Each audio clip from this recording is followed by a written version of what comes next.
تنخواہ طبقے کے لیے اچھی خبر، حکومت کا مہنگائی کے تناسب سے ریلیف دینے کا فیصلہ، ٹیکس تجاویز پر کام جاری ہے۔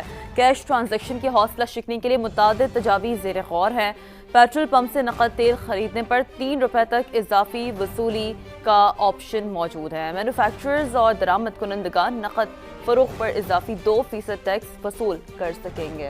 بینک ڈپازٹس اور بچت اسکیموں پر بھی ٹیکس بڑھانے کی تجویز، نان فائلرز کے کیش نکلوانے پر ود ہولڈنگ ٹیکس بڑھنے کا امکان، 850 سی سی سے چھوٹی گاڑیوں پر سیلز ٹیکس میں اضافہ متوقع ہے۔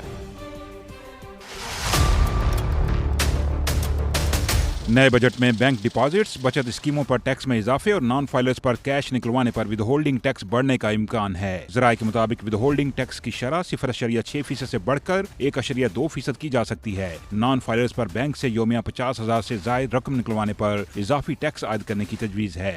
ذرائع کے مطابق 850 سی سی سے چھوٹی گاڑیوں پر سیلز ٹیکس میں اضافہ متوقع ہے۔ مقامی طور پر تیار کردہ گاڑیوں پر GST کی شرح 12.5% سے بڑھا کر 18% کرنے کی تجویز ہے۔ پیٹرول ڈیزل پر چلنے والی گاڑیوں پر لیوی عائد کرنے کی تجویز بھی زیر غور ہے۔ کیپٹل گین اور منافع پر بھی ٹیکس میں اضافے کی تجویز ہے۔ نئے بجٹ میں سپر ٹیکس کی شرح میں کمی پر بھی غور کیا جا رہا ہے۔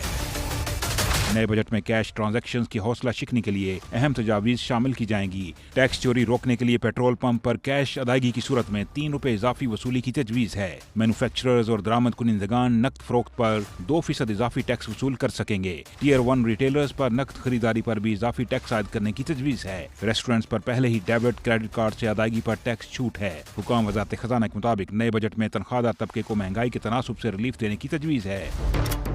سرکاری ملازمین نے تنخواہوں اور الاؤنسز میں نمایاں اضافے، ملازمین اور مزدور طبقے کی کم از کم ماہانہ اجرت یا تنخواہ 50,000 مقرر کرنے کا مطالبہ کیا ہے۔ ملازمین کی تنظیم نے مطالبات پورے نہ ہونے کی صورت میں 10 جون کو پارلیمنٹ ہاؤس کے سامنے دھرنا دینے کا بھی اعلان کیا ہے۔ شکیل احمد، سما، اسلام آباد۔